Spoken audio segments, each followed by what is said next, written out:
Sejam todos bem-vindos ao canal Companheiros da Luz. Leitura do livro A Caminho da Luz. Obra do Espírito Emmanuel, por Chico Xavier. Iniciemos então a leitura do capítulo 20. Renascença do Mundo. Subtítulo: Movimentos Regeneradores. Nos albores do século XV, quando a Idade Medieval estava prestes a extinguir-se, grandes assembleias espirituais se reúnem nas proximidades do planeta, orientando os movimentos renovadores que, em virtude das determinações do Cristo, deveriam encaminhar o mundo para uma nova era. Todo esse esforço de regeneração efetuava-se sob o seu olhar misericordioso e compassivo, derramando sua luz em todos os corações. Mensageiros devotados reencarnam no orbe, para desempenho de missões carinhosas e redentoras. Na Península Ibérica, sob a orientação da personalidade de Henrique de Sagres, incumbido de grandes e proveitosas realizações, fundam-se escolas de navegadores que se fazem ao grande oceano, em busca de terras desconhecidas. Numerosos precursores da reforma surgem por toda a parte, combatendo os abusos de natureza religiosa. Antigos mestres de Atenas reencarnaram na Itália, espalhando nos departamentos da pintura e da escultura as mais belas joias do gênio e do sentimento. A Inglaterra e a França preparam-se para a grande missão democrática que o Cristo lhes conferira. O comércio se desloca das águas estreitas do Mediterrâneo para as grandes correntes do Atlântico, procurando as estradas esquecidas para o Oriente. Jesus dirige essa renascença de todas as atividades humanas, definindo a posição dos vários países europeus, e investindo cada qual com determinada responsabilidade na estrutura da evolução coletiva do planeta. Para facilitar a obra extraordinária dessa imensa tarefa de renovação, os auxiliares do Divino Mestre conseguem ambientar na Europa, antigas invenções e utilidades do Oriente, como a bússola para as experiências marítimas e o papel para a divulgação do pensamento. Subtítulo: Missão da América. O Cristo localiza então, na América, as suas fecundas esperanças. O século XVI alvorece com a descoberta do novo continente, sem que os europeus, de modo geral, compreendessem na época a importância de semelhante acontecimento. As riquezas fabulosas da Índia deslumbram o espírito aventureiro daquele tempo, e as testas coroadas do velho mundo não entenderam a significação moral do continente americano. Os operários de Jesus, porém, abstraídos da crítica ou do aplauso do mundo, cumprem os seus grandes deveres no âmbito das novas terras. Sob a determinação superior, organizam as linhas evolutivas das nacionalidades que aí teriam de florescer no porvir. Nesse campo de lutas novas e regeneradoras, todos os espíritos de boa vontade poderiam trabalhar pelo advento da paz e da fraternidade do futuro humano, e foi por isso que, laborando para os séculos por vindouros, definiram o papel de cada região no continente, localizando o cérebro da nova civilização, no ponto onde hoje se alinham os Estados Unidos da América do Norte, e o seu coração, nas extensões da terra farta e acolhedora onde floresce o Brasil, na América do Sul. Os primeiros guardam os poderes materiais, o segundo detém as primícias dos poderes espirituais, destinadas à civilização planetária do futuro. Subtítulo: O Plano Invisível e a Colonização do Novo Mundo. Após a descoberta da América, grande esforço de seleção espiritual foi levado a efeito no seio das lutas europeias, no intuito de criar no Novo Mundo um outro sentido de evolução. Se os colonizadores da região americana, nos primeiros tempos, eram os degredados ou os proscritos das sociedades europeias, importa considerar que esses colonos não vinham tão somente das grandes capitais do antigo continente, na exclusiva observância do plano material. Do mundo invisível, igualmente, partiram caravanas inúmeras de almas de boa vontade, que encarnaram nas terras novas, como filhos daqueles degredados muitas vezes perseguidos pela iniquidade da justiça dos homens. A esses espíritos mais ou menos adiantado, aliaram-se numerosas entidades da Europa, cansadas das lutas inglórias de hegemonia e de ambição, buscando a redenção no esforço construtivo de uma nova pátria, em bases sólidas de fraternidade e amor, originando-se desse modo, entre os povos americanos, sentimentos mais elevados, quanto à compreensão da comunidade continental.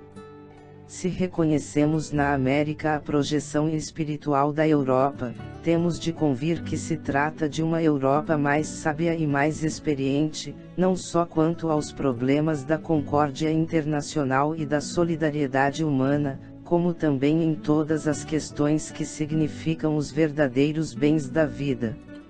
Subtítulo: Apogeu da Renascença. Essa renascença, iniciada do alto, clareou a terra em todas as direções. A invenção da imprensa facultava o mais alto progresso no mundo das ideias, criando as mais belas expressões de vida intelectual. A literatura apresenta uma vida nova e as artes atingem culminâncias que a posteridade não poderia alcançar. Numerosos artífices da Grécia Antiga, reencarnados na Itália, deixam traços indeléveis da sua passagem, nos mármores preciosos. Há mesmo, em todos os departamentos das atividades artísticas, um pronunciado sabor da vida grega, anterior às disciplinas austeras do catolicismo na Idade Medieval, cujas regras, aliás, atingiam rigorosamente apenas quem não fosse parte integrante do quadro das autoridades eclesiásticas. Subtítulo: Renascença religiosa. A essas atividades reformadoras não poderia escapar a Igreja, desviada do caminho cristão. O plano invisível determina, assim, a vinda ao mundo de numerosos missionários com o objetivo de levar a efeito a renascença da religião, de maneira a regenerar os seus relaxados centros de força. Assim, no século XVI, aparecem as figuras veneráveis de Lutero, Calvino, Erasmo, Melanchthon e outros vultos notáveis da Reforma, na Europa Central e nos Países Baixos. Por ocasião dos primeiros protestos contra o fausto desmedido dos príncipes da Igreja, ocupava a cadeira pontifícia Leão X, cuja vida mundana impressionava desagradavelmente os espíritos sinceramente religiosos. Sob a sua direção criara-se, em 1518, o célebre Livro das Taxas da Sagrada Chancelaria e da Sagrada Penitenciaria Apostólica, onde se encontrava estipulado o preço de absolvição para todos os pecados, para todos os adultérios, inclusive os crimes mais hediondos. Tais rebaixamentos da dignidade eclesiástica ambientaram as pregações de Lutero e seus companheiros de apostolado. De nada valeram as perseguições e ameaças ao eminente frade agustiniano. Alguns historiadores enxergaram na sua missão uma simples expressão de despeito dos seus companheiros de comunidade, em face da preferência de Leão X, encarregando os dominicanos da pregação das indulgências. A verdade, contudo, é que o humilde filho de Eisleben, tornara-se órgão da repulsa geral aos abusos da Igreja, no capítulo da imposição dogmática e da extorsão pecuniária. Os postulados de Lutero constituíram, antes de tudo, modalidade de combate aos absurdos romanos, sem representarem o caminho ideal para as verdades religiosas. Ao extremismo do abuso, respondia com o extremismo da intolerância, prejudicando a sua própria doutrina. Mas o seu esforço se coroou de notável importância para os caminhos do porvir. Subtítulo: A Companhia de Jesus. Uma onda de claridades novas felicitava todas as consciências, mas os espíritos tenebrosos e pervertidos, que mostraram ao europeu outras aplicações da pólvora, além daquelas que os chineses haviam enxergado na beleza dos fogos de artifício, inspiraram ao cérebro obcecado e doentio de Inácio de Loyola a fundação do jesuitismo, em 1534, colimando reprimir a liberdade das consciências. A Igreja, estendendo mão forte a essa ideia, inaugurava um dos períodos mais tristes da história ocidental. O Tribunal da Inquisição, com poderes de vida e morte nos países católicos, fez milhares e milhares de vítimas, ensombrando o caminho dos povos. Espetáculos sangrentos e detestáveis verificaram-se em quase todas as grandes cidades da Europa. Os autos de fé acenderam horrendas fogueiras do Santo Ofício, por toda parte onde existissem cérebros que pensassem e corações que sentissem. Instituiu-se a devassa de todos os institutos sociais e a violação de todos os lares. Na Espanha, queimavam o infeliz na praça pública. Na França, tétrica noite causava pesadelos coletivos em matéria de fé. Na Irlanda, muitos fiéis faziam questão de levar ao altar de Jesus a vela feita da gordura dos protestantes. Subtítulo: Ação do Jesuitismo. A Companhia de Jesus, de nefasta memória, não procurava conhecer os meios, para cogitar tão somente dos fins imorais a que se propunha.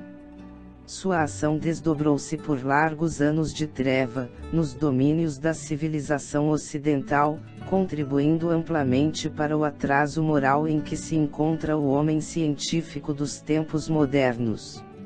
Suas hordas de predomínio, de cupidez e de ambição não martirizaram apenas o mundo secular. Também os padres sinceros sofreram largamente sob a sua preponderância nefasta. Tanto assim que, quando o Papa Clemente XIV tentou extingui-la, em 1773, com o seu breve Dominus Ace Redemptor, exclamava desolado: assino minha sentença de morte, mas obedeço à minha consciência.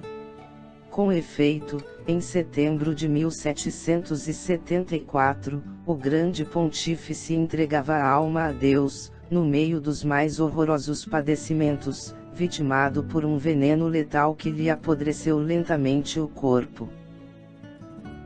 Chegamos ao final deste capítulo. Não percam o próximo de número 21, Época de Transição. Muito obrigado, boa reflexão. Que Jesus abençoe a todos.